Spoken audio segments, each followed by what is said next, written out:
So the other day I went to start my snowblower and found out the ignition key was missing. So there's a model Craftsman, you see right there. The Briggs and Stratton engine right there.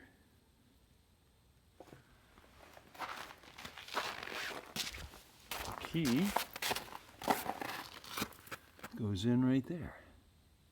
Now I found two things that work. First one's a wire tie.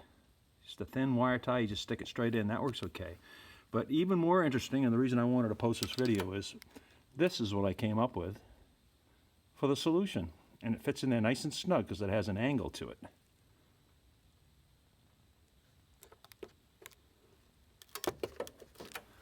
Stays right in there.